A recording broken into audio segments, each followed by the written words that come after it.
Hello Leo, welcome to your reading for August 2020. Welcome to Leo season. The sun's come out in the shed. I'm Elizabeth Ashley, the Secret Healer. Welcome to my channel, list of essential oils and their uses. And today I am going to be using my Tongue of the Trees cards to have a look at what's happening with the astrology and to work out which essential oils will help you to exploit your opportunities and overcome your challenges as best as you can through August 2020. So, what do you think of the Sun Goddess? I would have thought that Leos probably would appreciate it more than anybody else. I did this for you. So, let's have a look. So, I will draw 13 cards and I will show you these cards as we go and I'll lay them out. And then I'll turn the camera around so you can see. And then from those 13 cards, I'm going to make us some recipes and put them on slides for you to see and be able to create yourself, to be able to navigate the month, because between you and I, we kind of might need all the help we can get. So let's talk about that in a second. Let's draw your cards first. So Leo. First card, Sweet Marjoram. Second card, Sweet Basil. My best friend. Oh, my worst enemy. Peppermint. Wow, there's some loud stuff going on here. Patchouli, beautiful. 3, 4, 5. Oh, you've got all the big guns coming out. The Seed of Virginian is turning up in everybody's reading. Determination. Extremely interesting how it turns out. One of my favourites, beautiful cypress. That's number 7. Ooh, frankincense. To go with all my gold. And yarrow. Lovely. As I say, I'll turn this round so you can see the cards properly in a minute. Thyme. That's number 10. Number 11 is vetiver. Number 12 is cinnamon. That's the same as Cancer had. And black pepper. Very, very nice, interesting reading coming up here. I can see it a mile off. So let me tell you a little bit about the spread before we go any further. I am a clinical aromatherapist and a medical astrologer. I'm also a pain practitioner and I teach aromatherapists to be pain practitioners. And one of the things we're very interested in is if a person is really struggling with pain and they've been to the doctor and the doctor sent them for MRI scans and for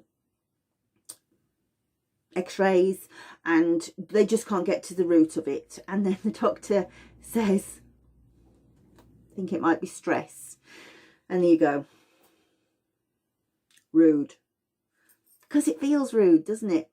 But in actual fact, there's an awful lot going on in the mental and emotional bodies that can really bring about pain. So these are designed to bypass the conscious mind and say, right, okay, unconscious, what is this? What is this issues in the tissues? What are you trying to tell us?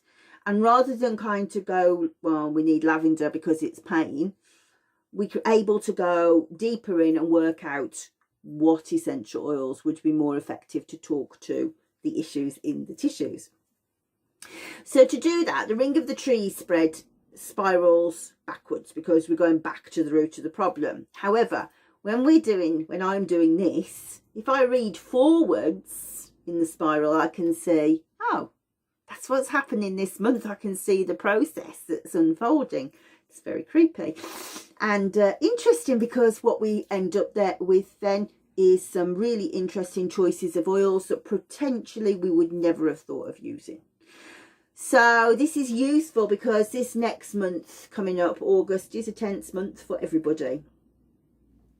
What we're going to see is really good stuff from the point of view that eclipse season is over. And all of these endings, beginnings, shaking up, it's just stopped.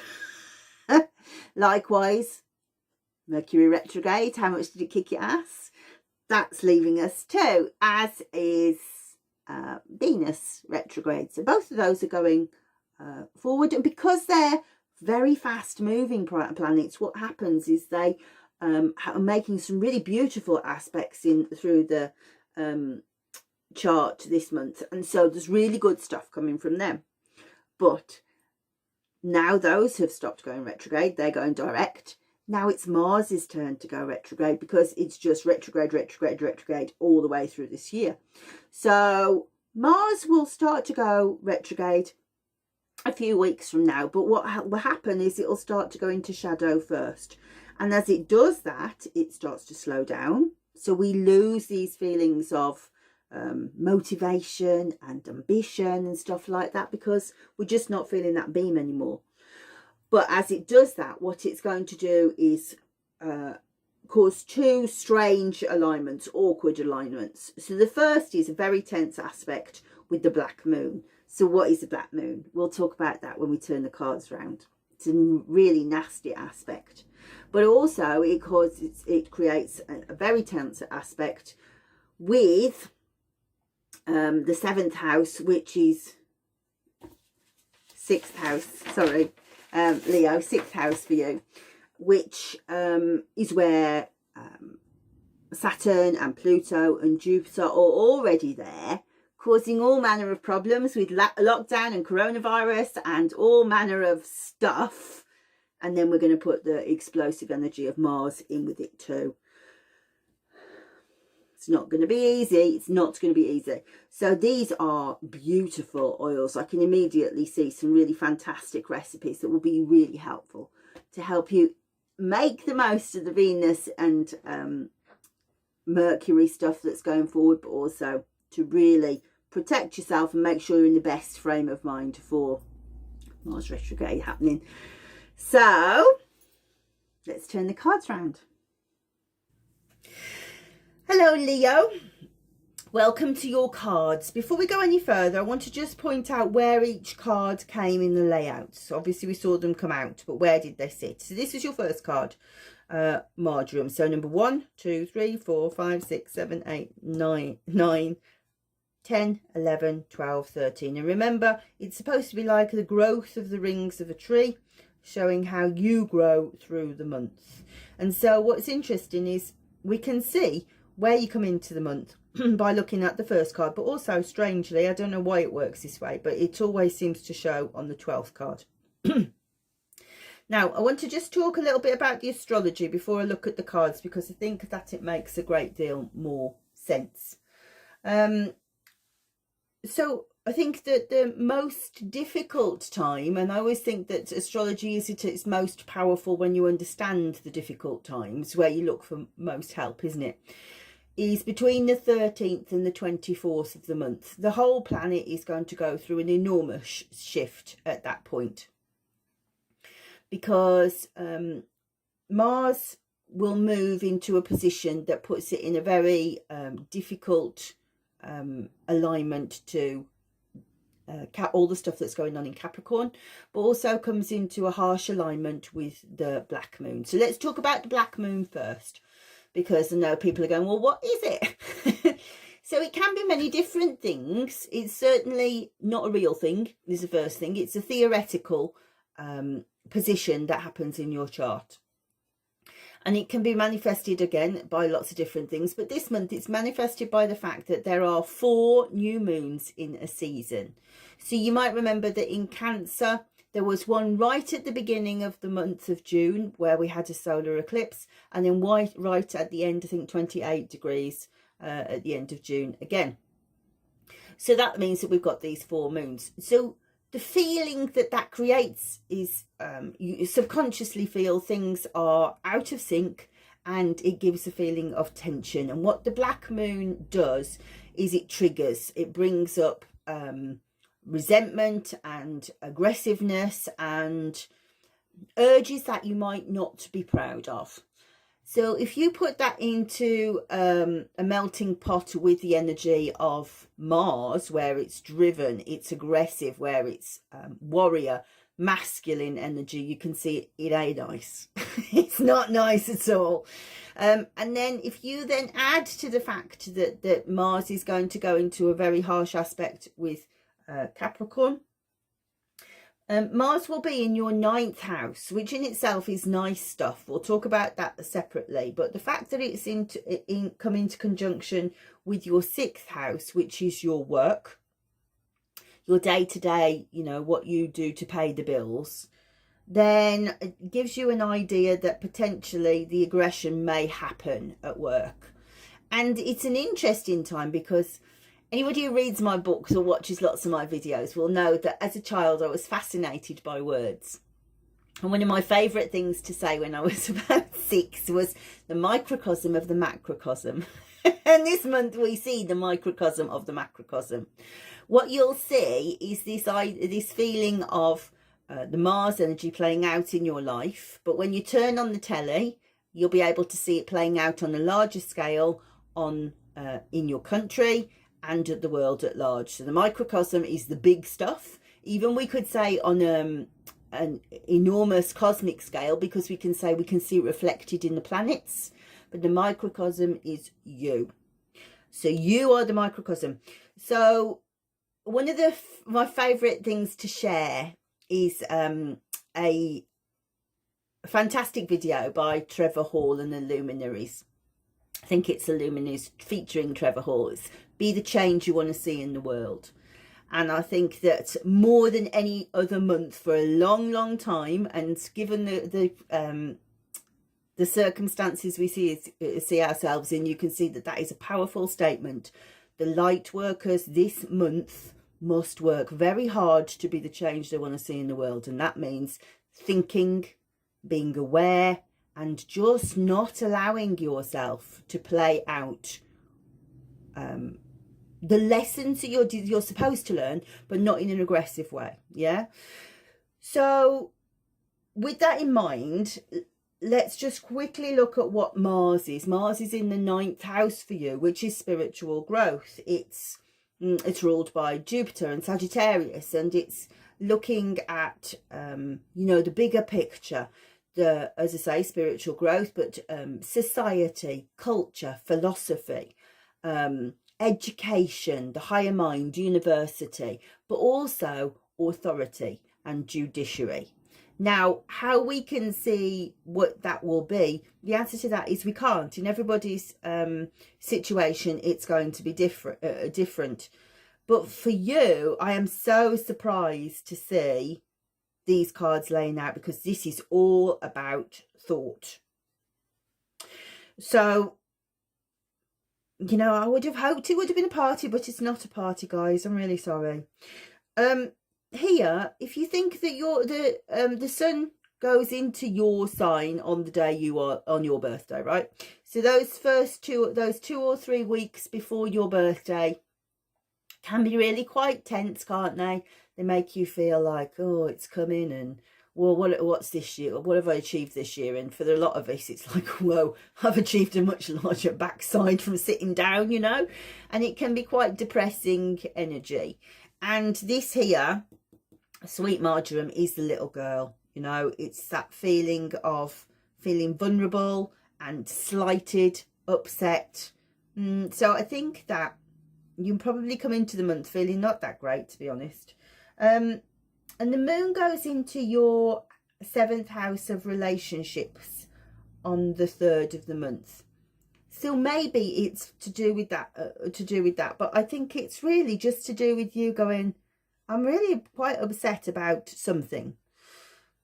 But these are conscious thoughts, right? Sweet Basil says, get out of your head.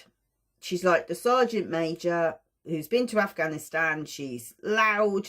And you don't get more loud. You've got really loud cards. Loud, loud, loud. Yeah? Loud. Loud. They're all shouty. But I think that this is beautiful, clear thinking that nothing else comes into contact with. Yeah? Which is beautiful. That's really concentrating well, isn't it? On the 12th of the month, no, wrong again. 7th, it's because I'm reading my notes. 7th of the month, the moon goes into your 12th house. As I say, we must have quiet time alone. That's quiet time alone. That's quiet time alone. That's quiet time alone. And this is beautiful, esoteric time, you know, to be able to touch it, tap into unseen things, things that have no form. And remember, your Mars is in your 9th house, so it doesn't specifically say unseen form, but that's exactly what things like philosophy are, aren't they? You know, questioning why. All of this says, well, I'm really enjoying that feeling of being in my headspace. Now, remember what I said about this harsh aspect between the 13th and the 24th. This is headspace, this is headspace, this is headspace. These say, this says get out your head, get out your head, get out your head. She allows you to think. She likes you to think strategically, right? But she doesn't like you to be... We use her for headaches, you know?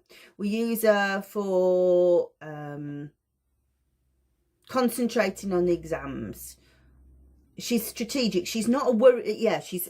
The high level of linalool in it says that you don't worry, you're not depressed. It helps all of that stuff. So, but these are really wakeful oils. So you think what you need to be conscious of, and actually sweet marjoram is an oil that we would use for sleep, that you make a distinction between I'm doing a fantastic job at work, because you will be, you'll be able to focus really well, but also I need to switch off, because otherwise I'm going to be such a trigger if I'm not careful. Sorry, I'm wobbling the screen, aren't I? That says sleep, that says sleep, that says sleep, that says sleep, that says sleep. So just be careful, because these are really, really wakeful oils, and that says I'm absolutely on my game.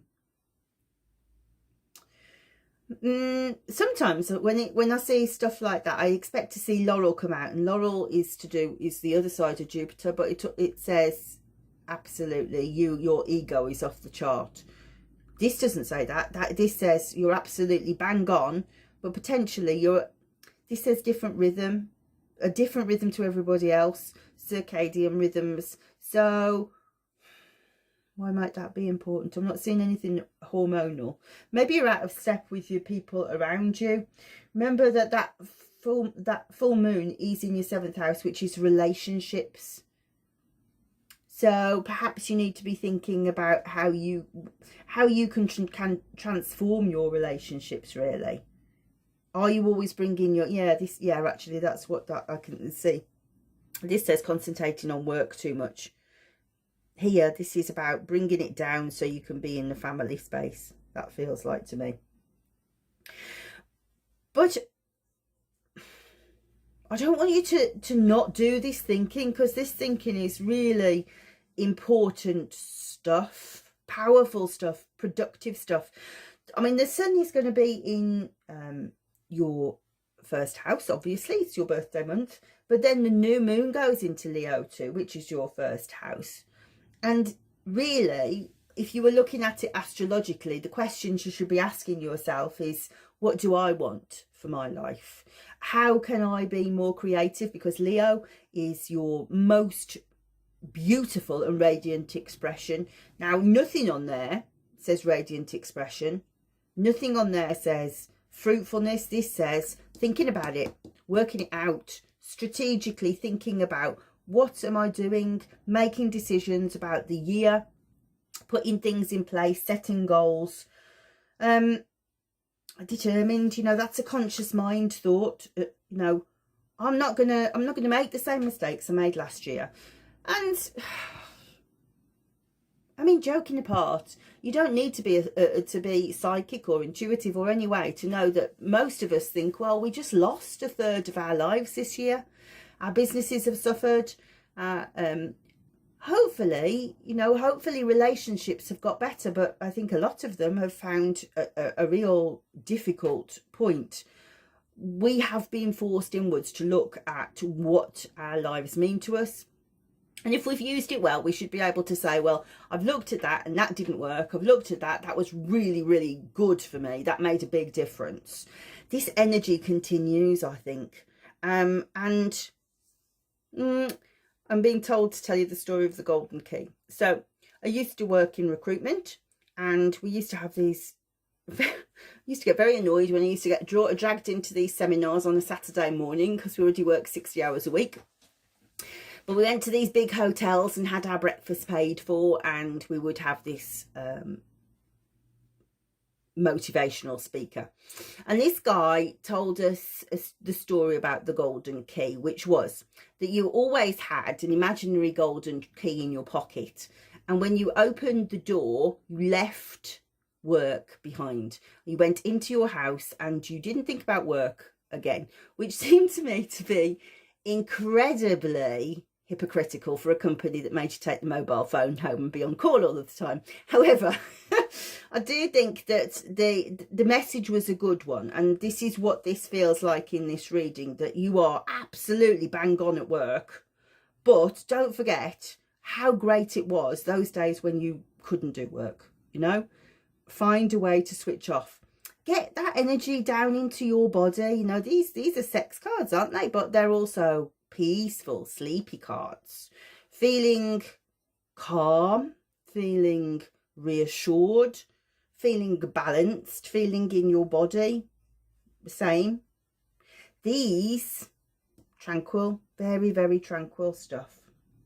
Now, I do think that every reading has been like a game of two halves, and that mirrors the astrology completely, because you've got really great stuff, and the great stuff for you is everything's happening in your first half. What I want, what I deserve, what I dream of, what it's all about me. And let's be honest, I'm qualified to say this about Leos because I'm surrounded by Leo women. That's what you like in life.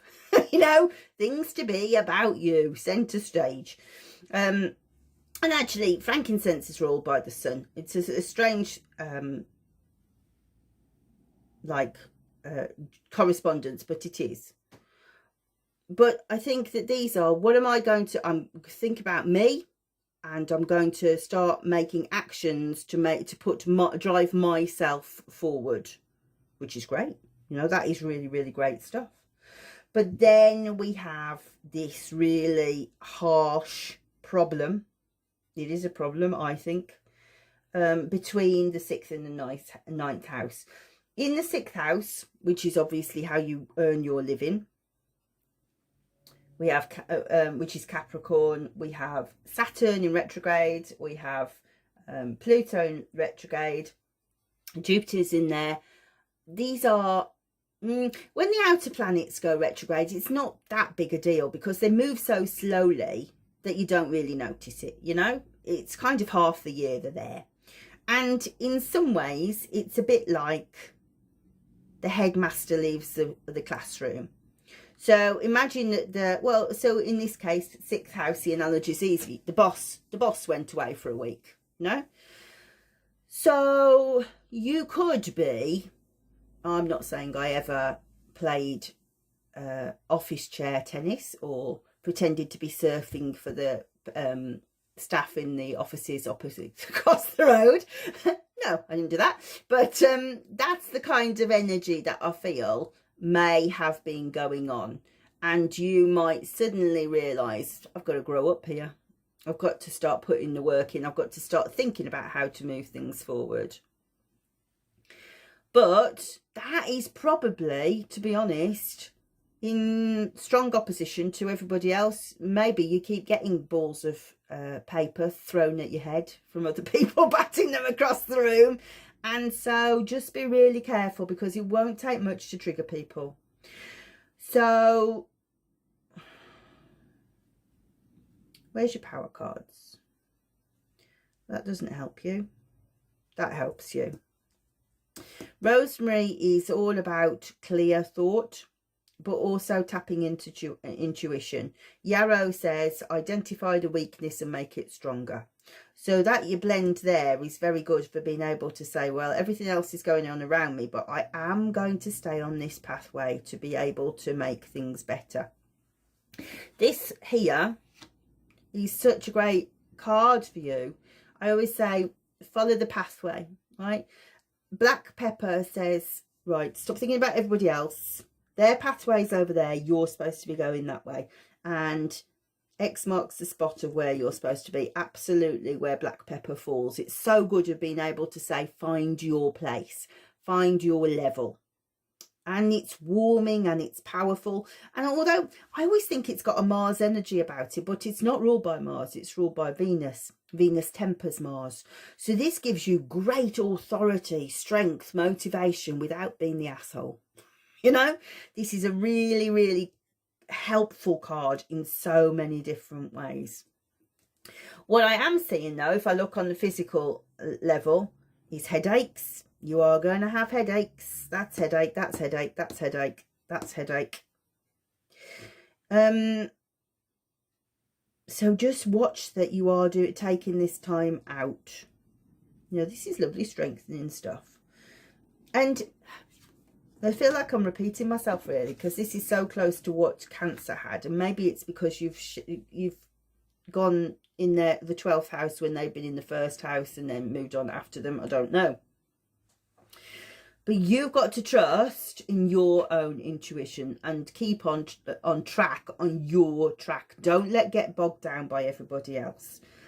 And, you know, this is such a creative time. Astrologically, it's a creative time for you. The sun being in your first house is about being the most juicy that you can, you know. What are your skills? What are your abilities? And maybe at the beginning, you don't feel them. And I think that, yeah, that's what it feels like, actually. I feel like you're not...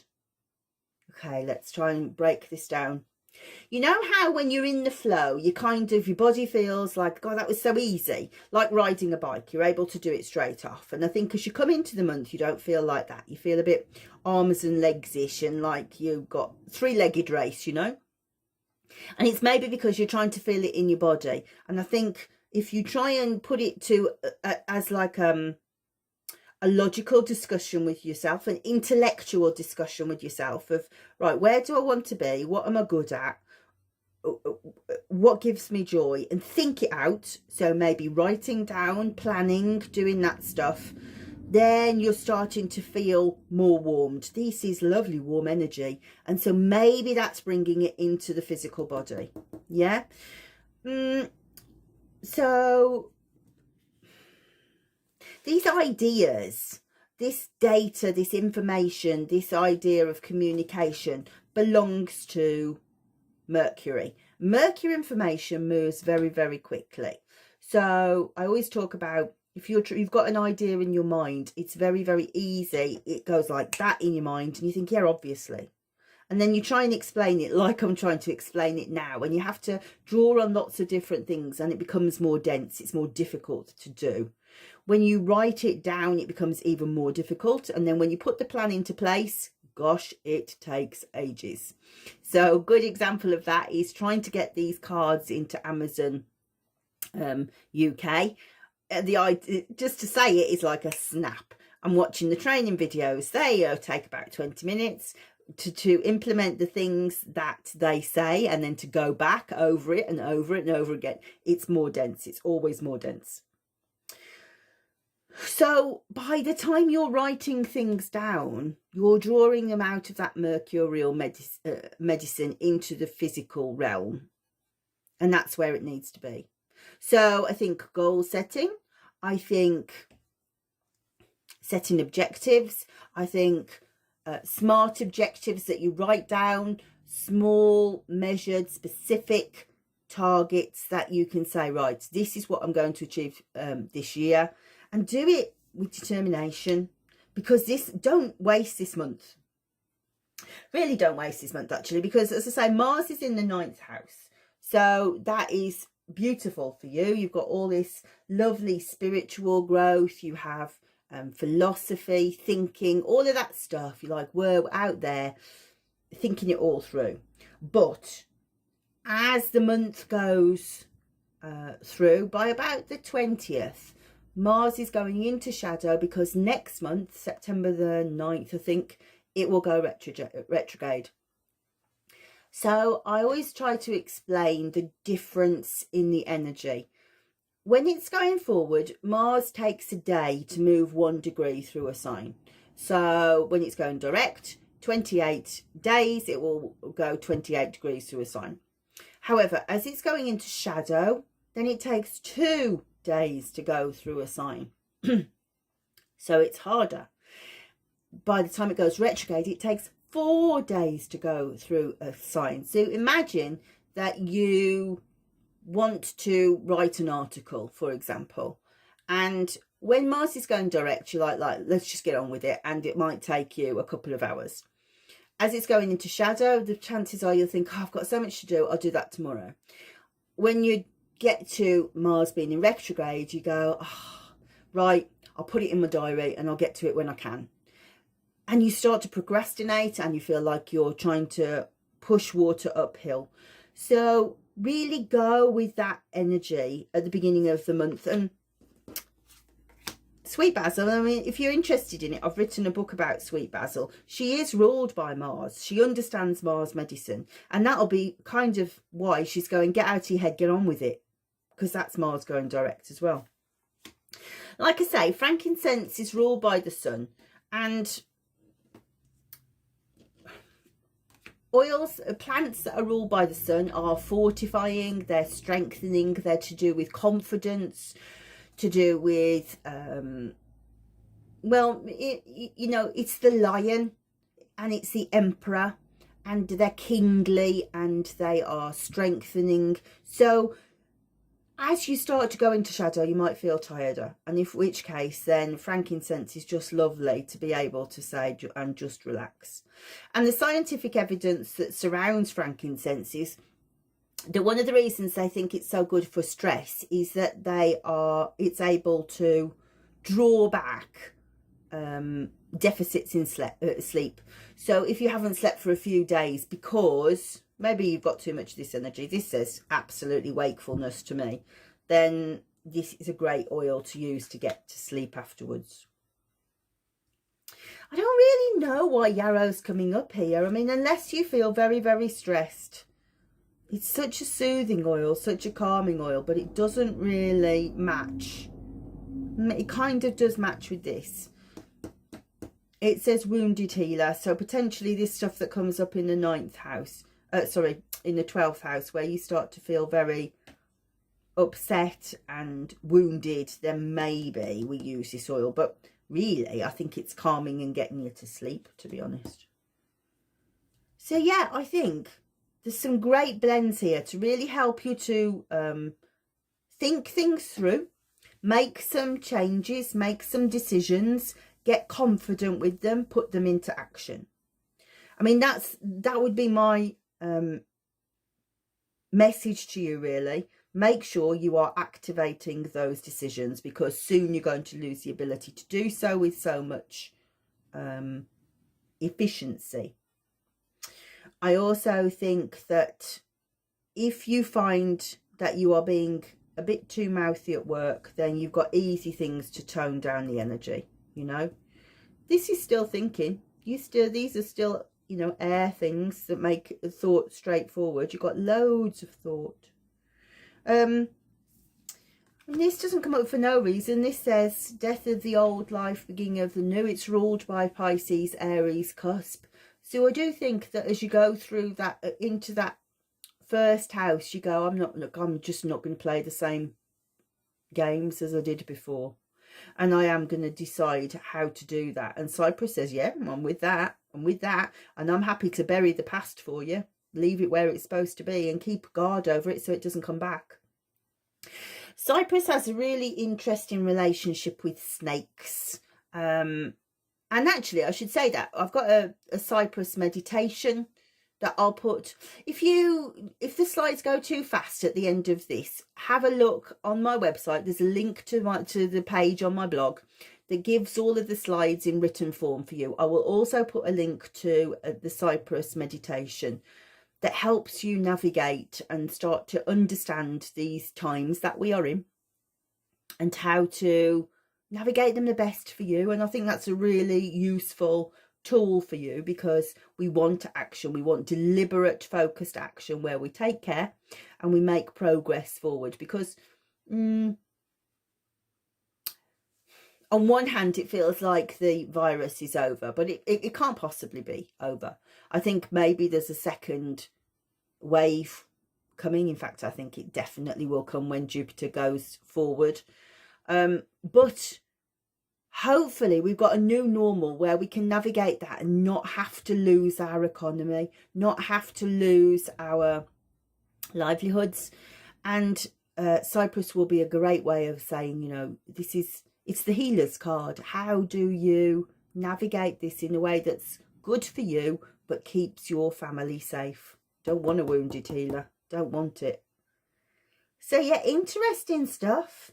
I think you've got great steps forward psychologically this month, and mentally, and yeah, I think it's very, very successful from the point of view of being able to make massive, clever, well thought out plans. I'm envious of this reading. You know, there's no sex, there's no money or any of that nice stuff, but my goodness, you move forward. So, there you go. Happy birthday, Leo. So hopefully you found that interesting and helpful. If you would like to get your own Tongue of the Trees box of cards, obviously I'd love you to do that. It pays for my work here. I'm going to put a link to my website below and you'll be able to see where to be able to get those from.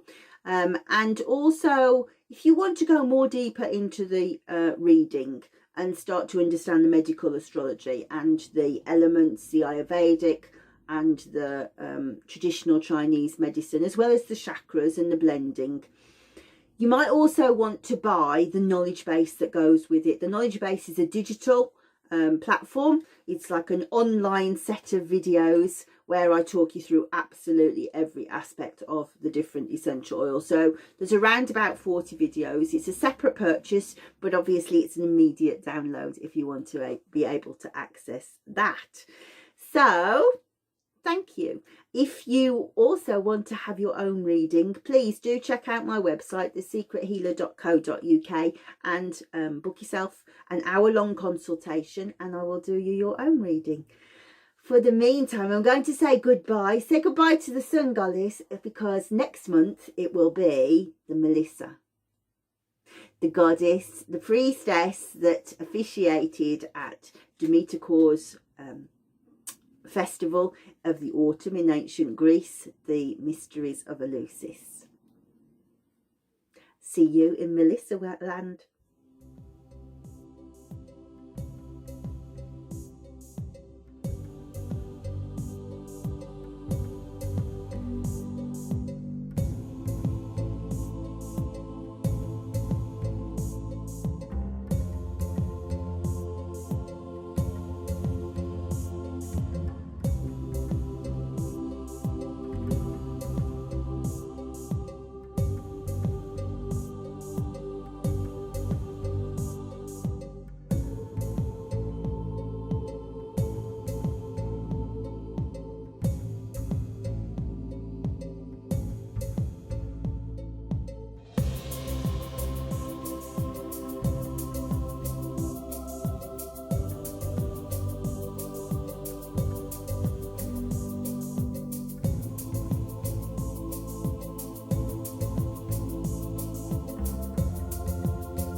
So you get your phone, you turn it this way up, and then there's a little red subscribe button. Turn it grey by clicking it, and then there's a little bell. Click that and press all at the bottom of your phone or tablet or computer.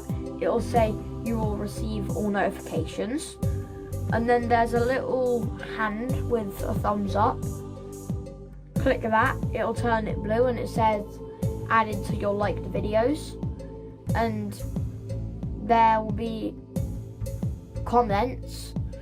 And if you want to, you can send a comment and say like hi's to Mum and Dad, like. And then the link to the next video will be in the description below underneath the video. So, bye.